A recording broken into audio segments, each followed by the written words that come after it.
Hi there, I'm Frances Conable. And I'm Alina Silajon. And today we'll be talking about the concept of deviance. To fully explain deviance, we first have to cover the topics of socialization, social control, and norms.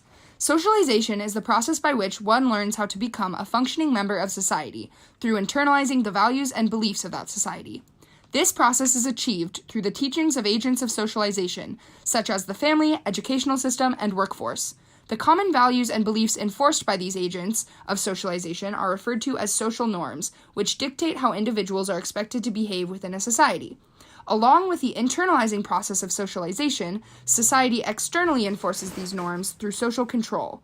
Social control relies on a system of awards and punishments in order to define and enforce what is within the norm. In order for the category of norms to carry weight within society, they must be placed in contrast to deviant behavior. Deviant behavior is not inherently wrong or backwards. Rather, deviance is the way we label an action or individual that falls outside of social norms. This social construction of deviance is a powerful tool of social control, which relies heavily on a system of punishments to create and reproduce this label of deviance. Punishments can be both informal and formal. Informal punishments usually involve the policing of one's behavior by other individuals within society, and include shame, ridicule, criticism, and disapproval. Formal punishments are usually carried out by social institutions and include criminalization, imprisonment, and job reprimands. These punishments work together to deter individuals from engaging in deviant behavior. Because deviance is a social construct, what we label as deviant is constantly shifting across time and space in response to non-universal and shifting societal norms. One major example of a shift in what society views as deviant is occurring with the legalization of recreational marijuana. Up until the early 2000s, marijuana use in the United States was viewed by mainstream society as highly deviant behavior. Marijuana users often face the informal punishments of being labeled as lazy, unmotivated, crazed hooligans. More severely, marijuana users face formal punishments such as workplace drug testing and criminalization that could result in imprisonment and fines. In fact, according to the ACLU, before recreational marijuana was legalized, over 50% of all drug arrests annually were due to marijuana possession. To demonstrate the societal views surrounding recreational marijuana use pre-legalization, we have included a public safety announcement created by the American Medical Association in the late 1960s. It's stimulating, mind-expanding, safer to use than alcohol. It's the in thing, the hula hoop of the jet generation, and as much a part of growing up as smoking corn silk behind the back fence. Such are the myths concerning marijuana. Myths that lull thousands of young people into experimenting with a noxious weed. The facts are otherwise. Marijuana is an intoxicating, mind-muddling drug. Its use can lead to abnormal behavior, to psychological dependence, and to abuse of other drugs. The human brain, after all, is made for thinking, not fumigating.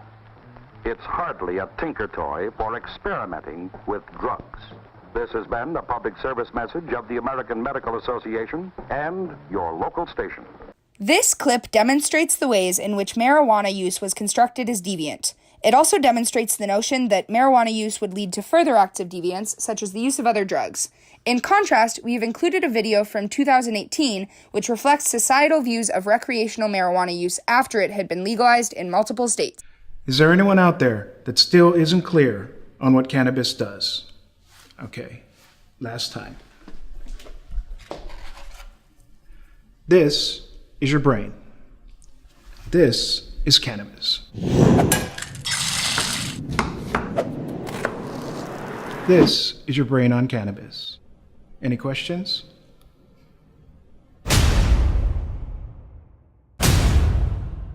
As the video demonstrates, marijuana use is no longer viewed as strictly deviant, especially in states in which it has been legalized.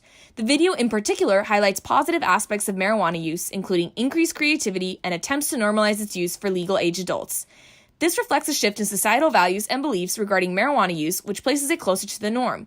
This is reflected in a decrease in punishment, such as decriminalization, and a decrease in workplace drug testing. A clear shift in cultural norms is also taking place, with legal marijuana-related businesses gaining legitimacy within society. The fact that marijuana use is becoming less associated with deviance is illustrated through the shifting views of agents of socialization. In fact, as of 2016, DARE has removed marijuana from its list of gateway drugs. Therefore, as the norms that we internalize through socialization are shifting, the actions that we define as deviant are shifting in accordance. Overall, the example of the shifting societal views of recreational marijuana reflect the notion that deviance is a social construct defined in opposition to the norms and enforced through punishments.